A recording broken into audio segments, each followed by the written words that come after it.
오늘은 팔복 중에 세 번째 온유한 자가 받을 축복인데,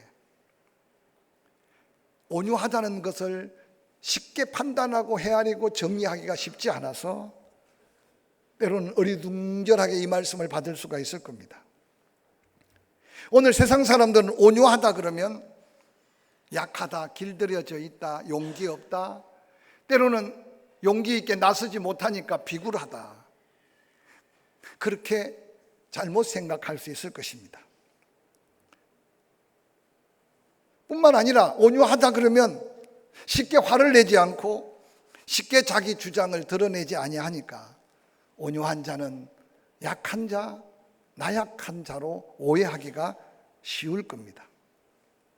그런데 놀랍게도 예수님은 온유한 자가 받을 복을 땅을 기업으로 받을 것이라고 약속합니다.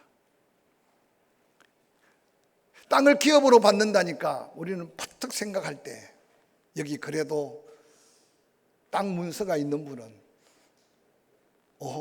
그 땅 그렇게 쉽게 접근할 수 있겠지만 내가 천국 갈 때 가져갈 수도 없고 이 땅에 살면서 내 마음대로 할 수 없는 땅들이 얼마나 많은지 모릅니다.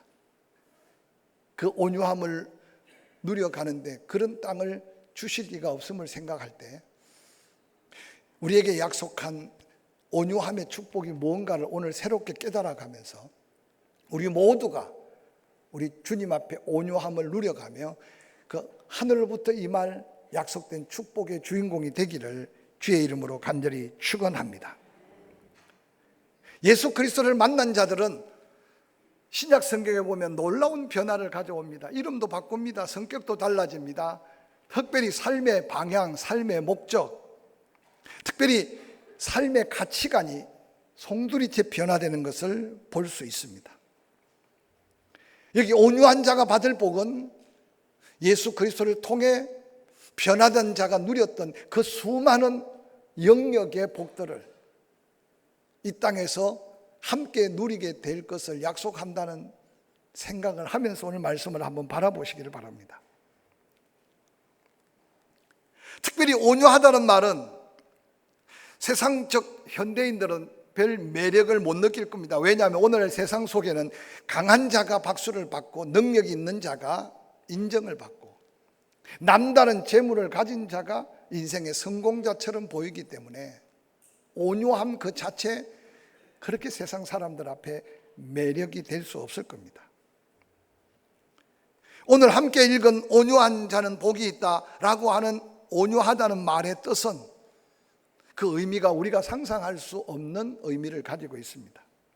헬라어로 프라우스라는 단어를 쓰고 있는데 이 헬라어 프라우스라는 단어는 야생마가 잘 길들여진 경주마가 되는 것을 온유하다는 단어 속에 내포되어 있는 의미입니다. 이 말을 좀 더 영적으로 표현하면 하나의 힘이 잘 조절되어서 그것이 그리스도인의 인격 속의 덕성으로 나타나는 성품, 그게 바로 온유라는 겁니다. 야생마가 경주마로 길들여지는 걸 한번 상상해 보시기 바랍니다. 야생마는 들에서 지 맘대로 펄펄 뛰고 달리는 게 야생마입니다. 그런데 야생마의 특징은 야생마 스스로는 절대로 자기 자신을 길들이거나 자기 자신의 의지와 노력으로 경주마가 될 수 없다는 사실을 이 원어 속에 프라우스 속에 내포되어 있습니다. 오늘 예수 그리스도를 믿기 전에 내가 아무리 성격이 좋고 내가 아무리 세상 사람한테 존경을 받아도 엄밀하게 영적으로 보면 야생마, 즉 자연인일 뿐입니다. 그런데 예수 그리스도를 믿고 성령의 능력에 사로잡히는 순간 내 의지와 내 노력이 아니라 성령의 능력으로 길들여진 모습으로 목표를 향해 천국을 향해 사명 계획 따라 위대한 경주마로 달려가고 있는 인생이 바로 온유함의 모습으로 사는 인생이라고 이해하면 이해가 쉬울 겁니다. 천성적으로 온순한 성격을 지닌 사람도 있습니다. 그래서 그런 사람이 온유한 사람이라고 착각하면 안 됩니다. 그것은 사람의 기준으로 볼 때 온순함입니다. 그러나 온유한 자는 하나님께서 인정하시는 성품으로 예수 그리스도를 구주로 영접하고 거듭나서 성령의 능력으로 예수의 성품을 그대로 닮은 모습이 온유함입니다. 온순과 온유를 좀 이해하기 쉽게 풀이하면, 온순은 표면적으로 나타나는 천성적인 인간성을 온순이라고 하면, 온유는 성령 안에 감추어진 속 사람의 거듭남의 예수 닮은 성품이 온유입니다. 그래서 쉽게 보면 온순한 자나 온유한 자나 비슷하게 보이지만 전혀 다르다는 사실을 생각하면서 온유한 자에게 약속된 축복의 주인공이 되기 위한 거룩한 몸부림이 저와 여러분의 남은 생에 있기를 주의 이름으로 간절히 축원합니다. 이 온수는 사람과 사람 관계 속에 나타나는 사람이 평가하는 모습이라면, 온유는 성령의 능력으로 하나님이 판단하시는 성품이 온유입니다. 그래서 기억해야 될 것은, 오늘 본문에서 예수님이 온유한 자가 땅을 기업으로 받는 온유는, 프라우스는 자기 수양이나 자기 절제로 인해서 터득한 인간 노력의 덕목이 아니라 하나님께로부터 주어지는 놀라운 성령의 은사적 성품임을 기억한다면 우리는 아마 이제 뚜렷한 차이와 기준을 발견하게 될 것입니다. 온유는 그래서 인간으로 바라볼 때 느끼는 성격이 아니라 하나님의 성품, 구원받은 자의 속성에 속합니다. 마태복음 11장 29절은 이렇게 기록하고 있습니다. 나는 마음이 온유하고 겸손하니 나의 멍에를 메고 내게 배우라. 그리하면 너희 마음이 힘을 얻으리라. 예수님은 직접 당시의 제자들에게 당신이 마음이 온유하고 겸손하다라고 선포하고 계시는 이 말씀은 예수 그리스도가 우리의 온유함의 모델이고, 온유함과 겸손함은 뗄래야 뗄 수 없는 그리스도의 성품이고 믿고 구원받은 우리의 변화된 내적 성품이어야 함을 예수님은 증거하고 있습니다. 예수 그리스도께서는 삶을 온유하게 사셨습니다. 말 구육간에 태어나심도 온유함의 상징이고, 십자가에 못 박혀 묵묵히 자기 모든 것을 다 내어 놓음도 온유함의 모델입니다. 때로는 바리새인들과 서기관들에게 얼마나 무섭게 징계하시며 책망하셨는지, 때로는 불의 앞에서 분노할 줄 아는 온유함이 예수 그리스도께 있었습니다.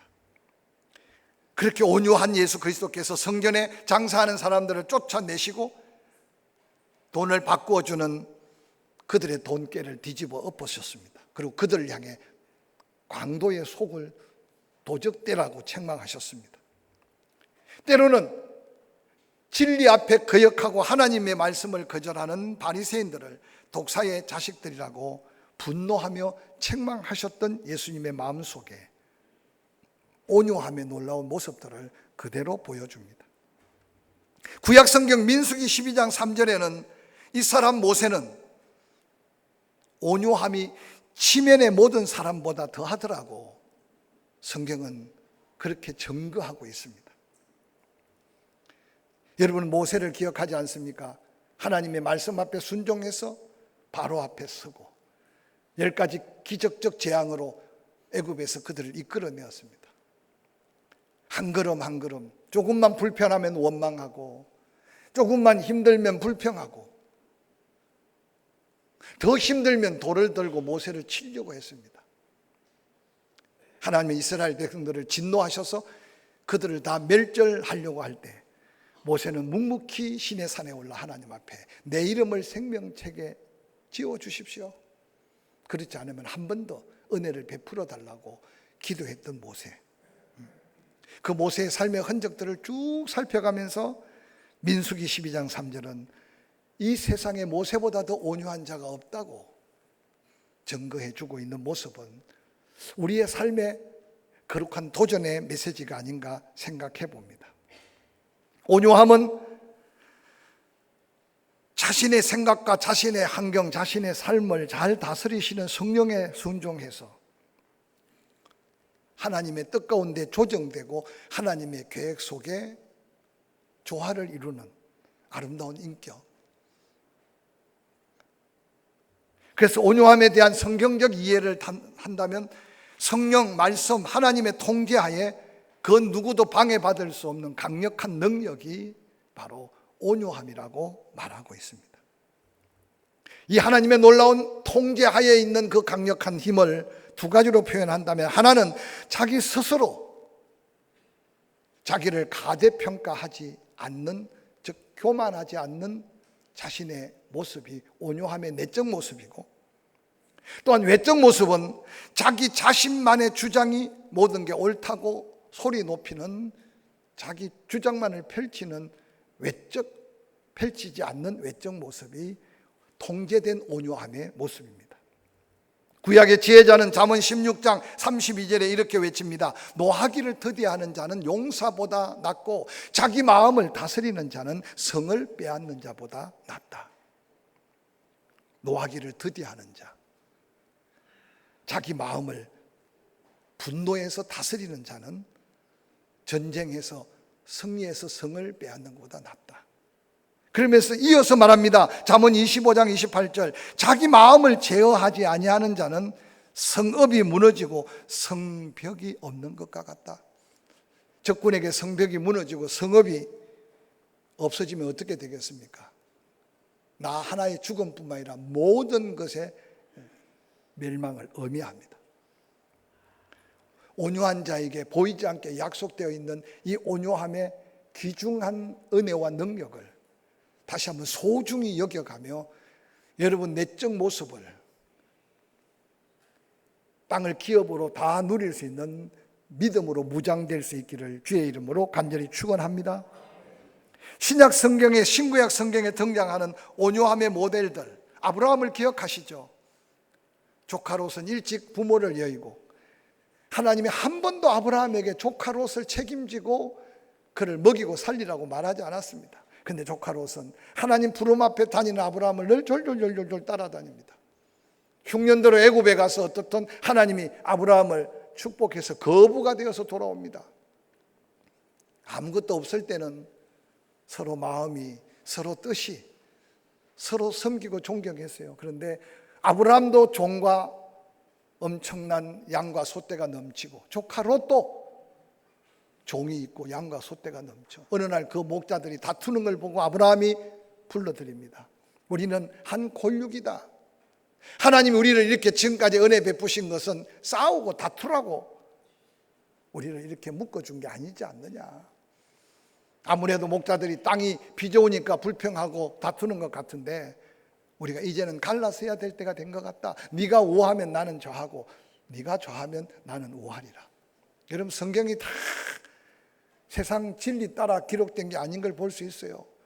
여러분이 롯이라면 어떻게 하겠습니까? 아이고 삼촌, 제가 지금까지 하나님의 은혜 플러스 삼촌의 은혜로 여기까지 살았는데 제가 어떻게 먼저 선택합니까?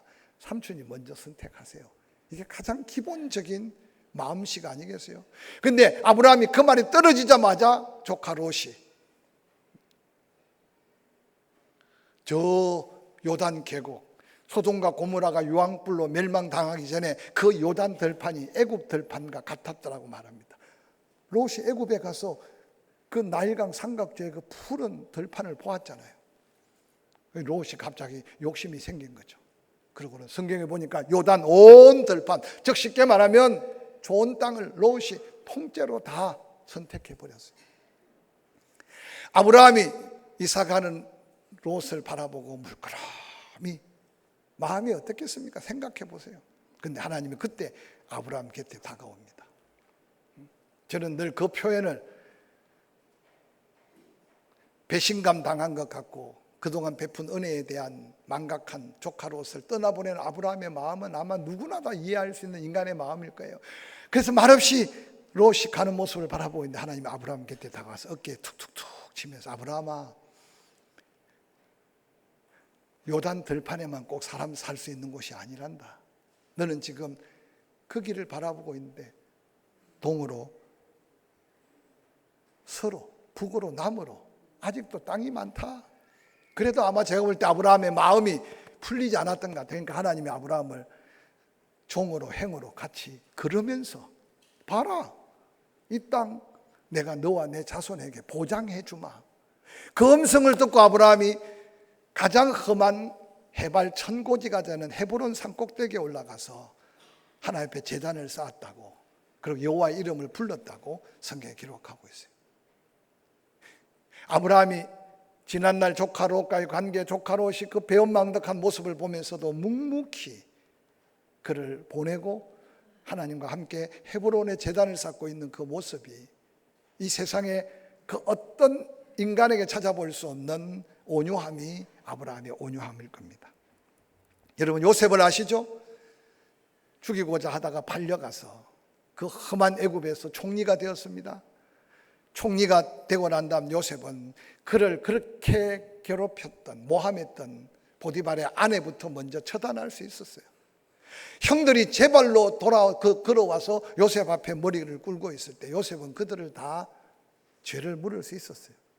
요셉의 고백은 형들 나를 팔아먹은 것 때문에 걱정하고 염려하고 두려워하지 마십시오. 하나님이 나를 이때를 위해서 먼저 보냈습니다. 그리고 다 받아주고 다 용납하는 그 요셉의 마음속의 온유함은 예수 그리스도의 그림자로 온유함이라고 많은 성경학자들은 그렇게 말합니다. 일일이 다 고백하려면 밤을 새야 되는데 다윗의 온유함을 아십니까? 10년 동안 사울에게 쫓겨다닙니다. 사울 왕의 위기를 골리앗과의 전쟁에서 이기게 했는데도 사울은 미쳐 돌아가면서 다윗을 죽이고자 합니다. 다윗은 2번이나 사울을 죽일 수 있는 기회가 있었지만 하나님의 갚으심을 믿었기 때문에 다윗은 사울을 죽이지 않았습니다. 스데반의 용서를 기억하시죠? 예수 그리스도께서 십자가에 로마 군병들이 못 박고 있는데 그 기도는 우리가 감히 흉내낼 수 없는 온유함의 아름다운 모델입니다. 기억하십시오. 온유한 마음이 있어야 하나님 뜻에 순종하고, 온유한 사람은 원망할 수 있는 자리, 불평할 수 있는 자리에서 감사를 찾고 원망과 불평을 이겨내는 마음이 온유함의 마음입니다.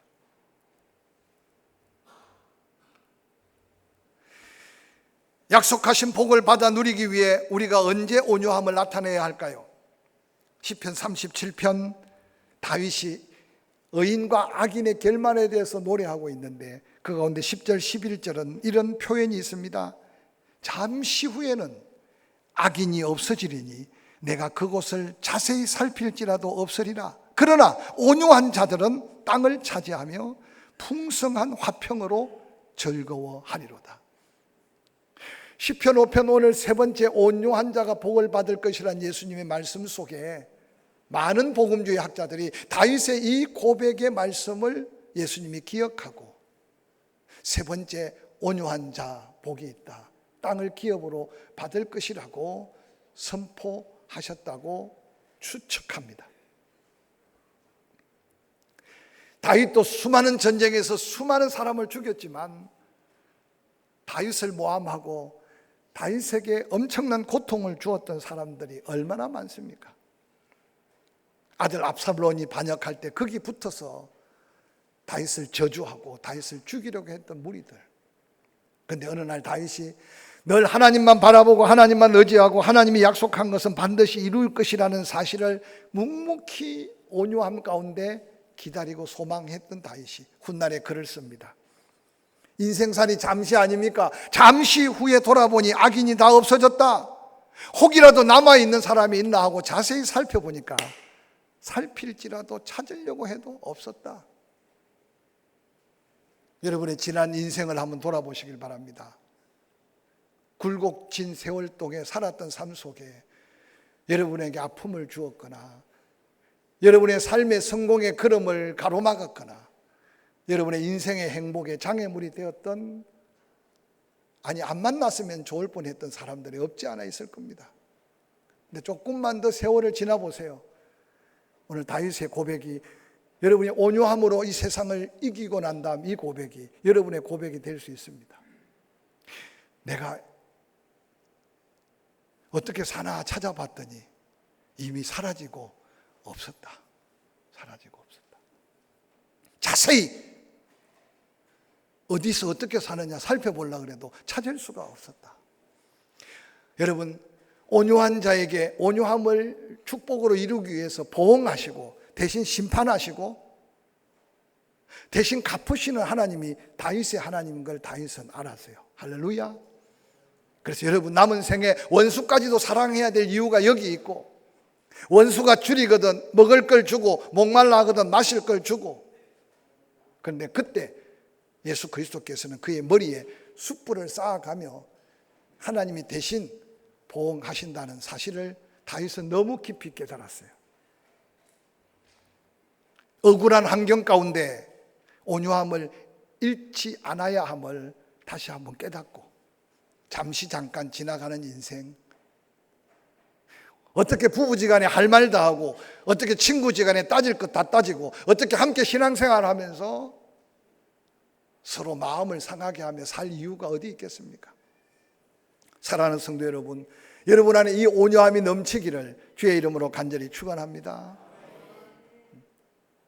저도 하나님의 은혜 속에 포항 땅을 밟았고, 제가 포항에 부임하기 전에 가까운 울산에서 고등학교를 다니고 직장을 다니고 세월을 꽤 오래 살았는데도 포항은 올 일이 없어서 한 번도 와본 적이 없어요. 근데 하나님이 보내셔서 왔고, 또 하나님이 사명이 끝나니까 또 새로운 더 좋은 목자를 보내주실 줄 믿기 때문에 제가 여러분에게 거룩한 부담으로 부탁을 드립니다. 장로님들을 신뢰하고 기도하는 일꾼들을 신뢰하고 권사님들 마음들을 서로 한 마음으로 묶어서 이 온유함이 넘쳐나서 하나됨의 아름다운 은혜를 여러분이 경험하는 기회가 되기를 주의 이름으로 간절히 축원합니다. 특별히 부부지간에도 이 온유함을 갖지 못하면 말 한마디가 상처가 돼서 평생 아파하는, 서로 이해를 하지 못해서 그게 거룩한 부담이 아니라 마음에 짐이 되고 살아갈 때가 얼마나 많은지 모릅니다. 특별히 야고보서 1장 19절 이하에는 이런 말씀을 기록합니다. 내 형제들아, 너희가 알거니와 사람마다 듣기는 속히 하고 말하기는 더디하며 성내기도 더디하라. 사람이 성내는 것이 하나님의 의를 이루지 못함이라. 그러므로 모든 더러운 것과 넘치는 악을 내버리고 너희 영혼을 능히 구원할 바 마음에 심어진 말씀을 온유함으로 받아라. 야고보서를 기록한 야고보는요, 요한의 형제 야고보가 아니고 예수님의 동생 야고보예요. 예수 그리스도께서 부활하기 전에 예수의 형제들이 예수 믿었다는 기록을 찾아보기 어려워요. 근데 부활하신 예수를 발견하고 자기의 육신의 형제지만 그가 메시아인 걸 알고, 그러고는 은혜를 받고 돌아보니 그때나 지금이나 척척하는 제자들이 왜 없었겠어요? 된 척하는 그리스도인들이 왜 없었겠습니까? 그래서 야고보가 간단하지만 뼈 있는 경고의 말씀을 전가합니다. 영혼이 없는 몸이 죽은 걸 알지 않느냐? 행함이 없는 믿음이 죽은 믿음이라고.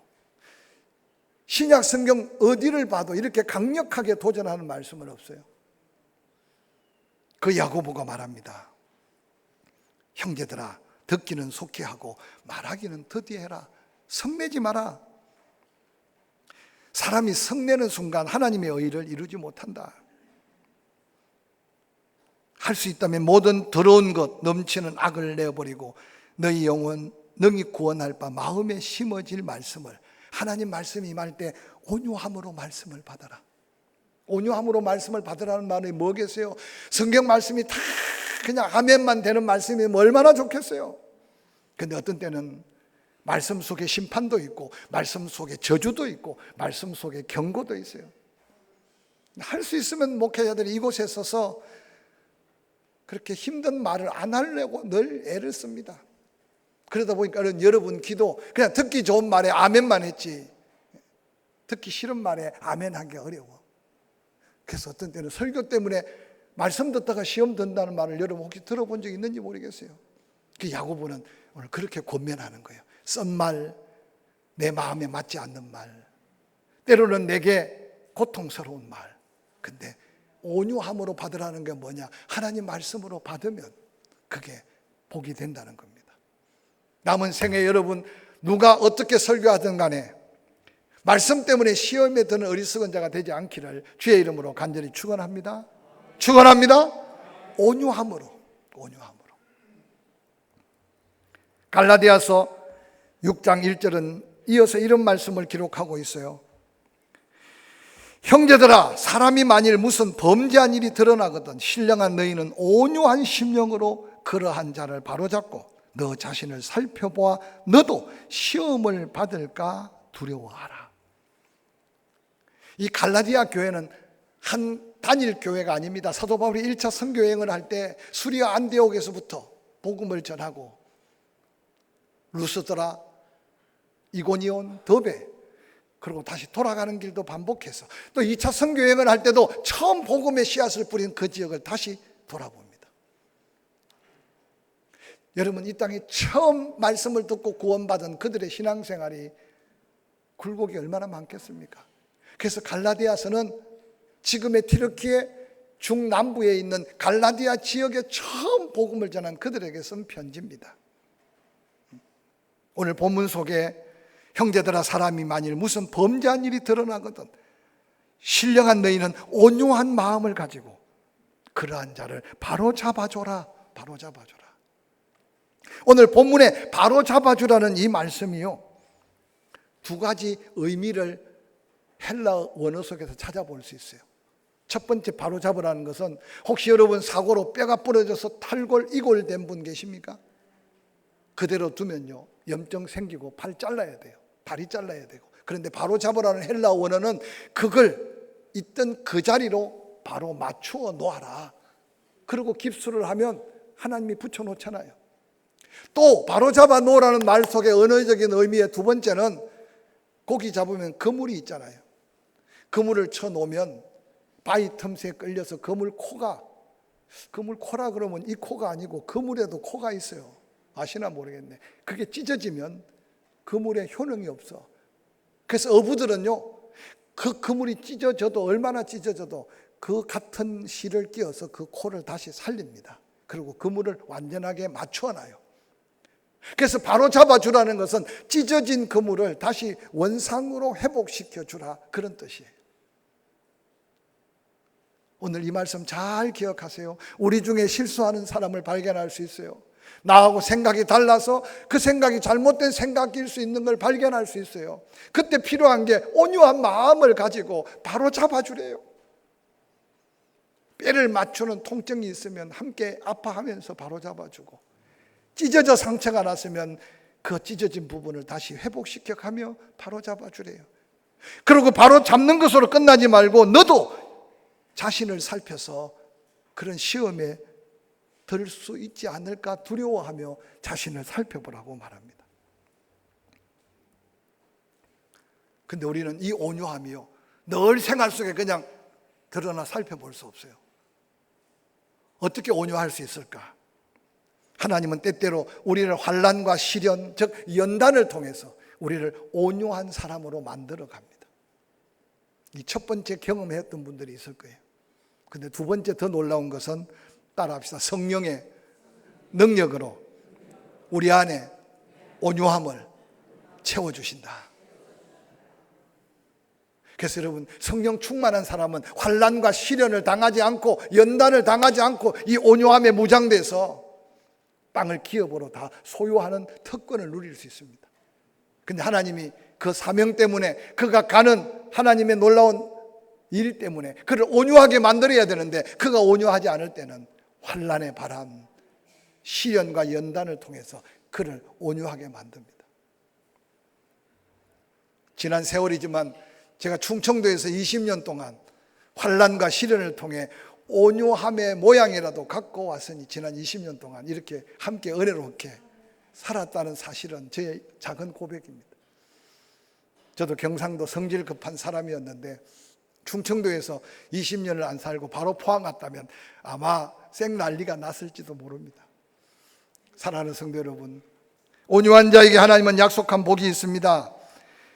부동산에 땅을 더해 주신다는 게 아니라 하나님의 능력, 하나님의 영광, 하나님의 놀라운 하늘에 있는 것으로 이 땅에 모든 것이 되게 하신다는 약속입니다. 즉 삶의 지경, 삶의 영역을 확장시켜 준다는 의미입니다. 신명기 28장에 머리 되고 꼬리 되지 않게 하심의 약속을 이루어 주신다는 뜻입니다. 특별히 이 온유한 자가 받을 복에 땅을 그냥 준다고 안 하고 땅을 기업으로 준다고 말씀하신 이 기업이라는 말이 의미가 중요해요. 이 헬라어의 기업이라는 말은 분배받는다, 몫으로 받는다, 상속받는다는 의미가 있어요. 즉 땅에서 얻을 수 있는 게 아니에요. 노력하고 수고하고 모으고 이 땅에 뭔가 모아들이는 어떤 축복의 단위가 아니라는 거죠. 이것은 바로 하늘에 신령한 것을 상속받듯이, 혹이라도 부모가 많은 유산을 물려준다면 아들이라는 자격 때문에 그냥 아무런 조건 없이 주어지는 게 상속이라는 의미인데, 하늘의 신령한 은혜와 축복을 하나님은 그 온유함의 믿음의 분량대로 분배해 준다. 그가 받을 몫으로 챙겨준다. 더 놀라운 것은 아예 상속해 주신다는 뜻입니다. 뿐만 아니라 이 팔복 중에 세 번째 온유함의 복은 두 가지 시제를 쓰고 있어요. 지금 그 복을 주시겠다는 거야. 할렐루야. 온유함을 가지고 하나님 앞에 설 때 지금, 그리고 지금만 주는 게 아니라 땅을 기업으로 주는 것은 천국을 송두리째 미래에 주겠다는 약속이 이 약속 속에 담겨 있는 거룩한 축복입니다.